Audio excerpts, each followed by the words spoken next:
आप एक छोटा सा प्रयोग करें तो आपके ख्याल में आ जाए। क्योंकि चूंकि विज्ञान की बात आप करते हैं इसलिए मैं प्रयोग की बात करता हूं। एक गिलास में पानी भर के रख लें और छोटा सा ग्लिसरीन या कोई भी चिकना पदार्थ उस गिलास के पानी के ऊपर थोड़ा सा डाल दें कि उसकी एक पतली धीमी फिल्म पानी के गिलास के ऊपर फैल जाए। एक छोटी आलपीन बिल्कुल पतली कि उस फिल्म पर तैर सके, उसको उसके ऊपर छोड़ दें। फिर कमरे को सब तरफ से बंद करके दोनों हाथों को जमीन पर टेक के आंखें उस छोटी सी आलपीन पर गड़ा लें। एक 5 मिनट चुपचाप बैठे रहें आंखें गड़ाए हुए, फिर उस अल्पीन से कहें कि बाएं घूम जाओ, तो अल्पीन बाएं घूमेगी। फिर कहें दाएं घूम जाओ तो दाएं घूमेगी। कहें कि रुक जाओ तो रुकेगी। कहें कि चलो तो चलेगी। अगर आपका विचार एक अल्पीन को बाएं घुमा सकता, दाएं घुमा सकता है, तो फिर एक पहाड़ को भी हिला सकता हो। जरा लंबी बात है, बाकी फर्क नहीं रह गया, बुनियादी फर्क नहीं रह गया। आपकी सामर्थ्य अगर एक अल्पीन को हिलाती तो बुनियादी बात पूरी हो गई। अभी दूसरी बात है कि पहाड़ बहुत बड़ा पड़ जाए, आप न हिला पाए, लेकिन हिल सकता है पहाड़। हमारे विचार की तरंग पदार्थ को छूती और रूपांतरित करती है। मेंटल बॉडी पर काफी काम हुआ है क्योंकि अलग से मनस्शास्त्र उस पर काम कर रहा है, विशेषकर पैरासाइकोलॉजी उस पर अलग से काम कर रही है, परामनोविज्ञान अलग से काम कर रहा है। और मन के इतने अद्भुत ख्याल विज्ञान के पकड़ में आ गए, धर्म के पकड़ में तो बहुत समय से थे। विज्ञान की पकड़ में भी बहुत सी बातें साफ हो गई। अब जैसे एक आदमी और वो जुआ खेलता है। अब मांट कार्लो में ऐसे ढेर आदमी हैं जिनको जुए में हराना मुश्किल है, क्योंकि वो जो पासा फेंकते हैं वो जो नंबर फेंकना चाहते हैं वही फेंक लेते हैं। उनके पासे बदल देने से कोई फर्क नहीं पड़ता। पहले तो समझा जाता था कि वो पासे कुछ चालबाजी से बनाए गए हैं कि वो पासे वहीं गिर जाते हैं जहां वो गिराना चाहते हैं, लेकिन हर तरह के पासे देकर वो जो नंबर लाना चाहते हैं वही आंकड़ा ले आते, आंख बंद करके भी ले आते। तब बड़ी मुश्किल हो गई। तब इसकी जांच पड़ताल करनी जरूरी होगी कि बात क्या है। असल में उनका विचार का तीव्र संकल्प पासे को प्रभावित करता है। वो जो लाना चाहते हैं उसके तीव्र संकल्प की धारा से पासों को फेंकते हैं। विचार की वो तरंगें उन पासों को उसी आंकड़े पर ले आती।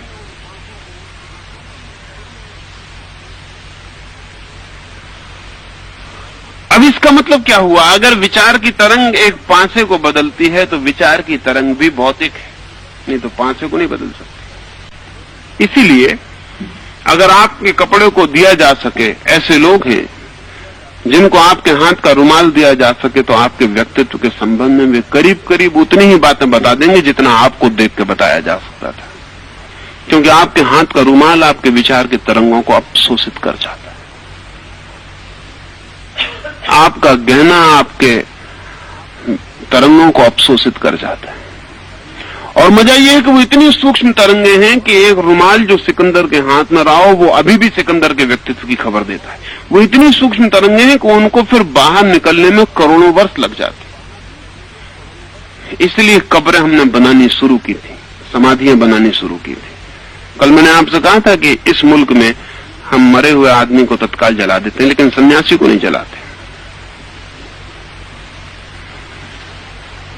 मरे हुए आदमी को इसलिए जला देते हैं कि उसकी आत्मा उसके आसपास न भटके। सन्यासी को इसलिए जलाते कि उसकी तो जिंदगी में आत्मा ने आसपास भटकना बंद कर दिया था। अब उसके शरीर को, उसकी आत्मा को कोई खतरा नहीं है कि वो भटके, पर उसके शरीर को हम बचा लेना चाहते हैं, क्योंकि जो आदमी अगर 30 वर्ष तक पवित्रता के विचारों में जिया हो, उसका शरीर हजारों लाखों वर्ष तक उस तरह की तरंगों को विकीर्ण करता रहेगा और उसकी समाधि अर्थपूर्ण हो जाएगी। उसकी समाधि के आसपास परिणाम होंगे। वो शरीर तो मर गया, लेकिन वो शरीर इतने निकट रहा है उस आत्मा के कि अवशोषित कर गया है बहुत कुछ। जो भी विकीर्ण हो रहा था उसे वो अवशोषित कर गया। विचार की अनंत संभावनाएं हैं, लेकिन हैं वे सब भौतिक। इसलिए जब आप एक विचार सोचते हैं तो बहुत ध्यान रख कर सोचना चाहिए, क्योंकि उसकी तरंगें आप नहीं होंगे तब भी शेष रहेंगी। नहीं, आपका मर जाना, आपकी उम्र बहुत कम है, लेकिन विचार इतना सूक्ष्म है कि उसकी उम्र बहुत ज्यादा है।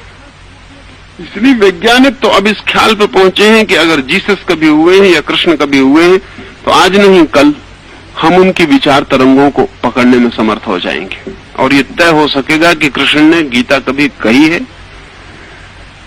कि नहीं कही है, क्योंकि वे विचार तरंगें जो कृष्ण से निकली हैं वे आज भी लोकांतर में किसी ग्रह, किसी उपग्रह के पास टकरा रही होंगी, ऐसे ही जैसे हम एक कंकड़ समुद्र में फेंके।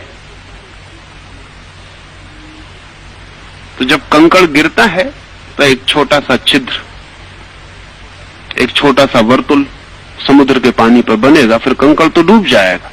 कंकड़ की जिंदगी पानी की सतह पर बहुत ज्यादा नहीं, कंकड़ की जिंदगी तो पानी पे छुआ नहीं कि गया,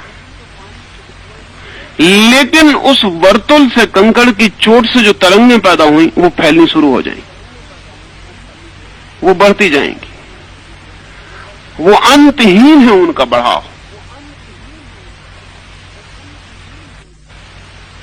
आपकी आंख से ओझल हो जाएंगी, लेकिन न मालूम किन दूर तटों पर वो अभी भी बढ़ रही होंगी। तो जो विचार कभी भी पैदा हुए हैं, बोले ही नहीं गए, जो मन में भी हुए, वे विचार भी दूर इस जगत के आकाश में किन्हीं किनारों पर अभी भी बढ़ते चले जा रहे, उनको पकड़ा जा सकता है। किसी दिन अगर मनुष्य की गति तीव्र हो सकी विज्ञान की और उनसे आगे निकल सके तो उन्हें सुना जा सकता है।